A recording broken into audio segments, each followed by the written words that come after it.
So I've become pretty good buddies with Mario since we got to work together, which is great because it gives me this really unique insight into his stories. Because usually the day before when he's on deadline, he comes up to me sweating and like just an emotional wreck.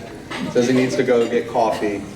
And over the course of 20 minutes or so, he lays out that he hasn't learned anything. He doesn't know what he's going to write about. He can't find what the story is. There's no way he could possibly explain it to anyone. It's just too complicated, and he didn't do a good job reporting in the first place. And we talk him through it and say, I'm sure you got more, what do you got, whatever. Say some things.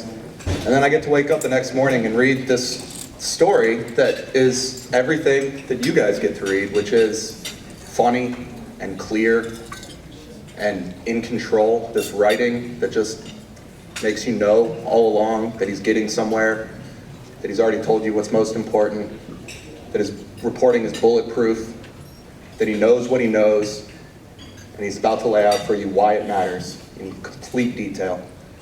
And just 2-3 times a week I read the best story in town. It's always been Mario.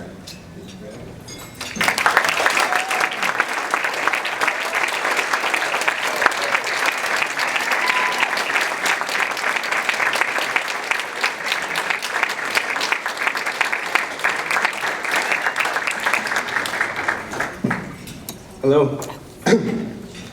I wrote something this time because if I didn't, it would be a disaster if I tried to wing it. So, first, of course, I need to thank the SPJ board for bestowing this honor upon me. There's so many great local journalists in the room that have taught me a lot about San Diego through the stories they write. I even learned a little bit about myself in the process of winning this award. After SPJ announced the winner, our friend Ken Stone did a really nice write-up and talked to my editor Scott Lewis and Sarah Libby. Sarah Libby reflected on when she first hired me. To quote her, his coworkers in Wisconsin raved about his work at the Milwaukee Journal-Sentinel, and his clips were impressive, but we were a little on the fence about his shyness. Scott Lewis weighed in. He wasn't a good interviewer. A lesson that job interviews shouldn't mean much, Lewis told the Times. Someone at my gym found out about the award and word spread around the CrossFit community. Hey, congrats, one person said. I didn't picture you as the writer type.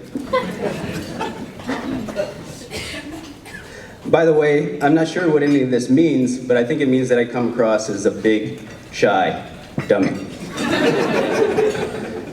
It's okay though. The thing about Voice of San Diego is that I never felt a need to pretend that I was anybody else. For those of you who don't know me, let me see. Those of you who know me or read Ken Stone's article know that I took the path less traveled on my way to VLSD. Today I write, but my full-time job used to be drinking. In 2009, I broke into a bar to steal vodka. For that, I was convicted of burglary and spent a year in jail. It sounds a little dramatic now, but at the time those jail doors clanged shut behind me, and there's no lonelier sound in the world than a jail door clanging shut behind you. I thought my life was over in a very real way. The day he sentenced me, the judge told me that I was a waste of a human life. I believed him. By luck, by chance, or something else, that wasn't the end for me. Excuse me. I went back to school, took a journalism class, met my wife, Megan, who was about to have our second little girl. And today, 7 years later, I'm standing in front of you. I think it's fair to say that at least a part of the reason for this award is related to my coverage of Marnie Foster, who's no longer a school board member. Foster's term on the school board ended when she pleaded guilty to a crime. Her life was changed, and probably not in a good way. It doesn't feel quite right to celebrate that. But I think there are things we can celebrate. I think we can celebrate the fact that journalism has the power to affect real change. It has the power to pry loose information that powerful people prefer to keep hidden. As journalists, we're sometimes the source's last stop. We will listen when nobody else will. With that, of course, comes a heavy responsibility. One that stays with you at night when you're lying in bed or playing with your daughter or just trying to relax. But it's also an incredible privilege, an honor, to have strangers open their lives and homes to you. To tell you things, excuse me, I gotta get it under control here. To tell you things that they may never have told anyone, and then trust you'll write about them with dignity and respect.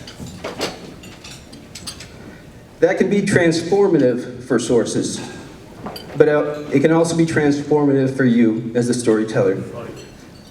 Because at the end of the day, we all tell stories about who we are and where we're going. And we get to decide how that story ends.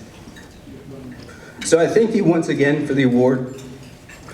Godspeed and good luck as you go out to tell stories about this weird, beautiful city.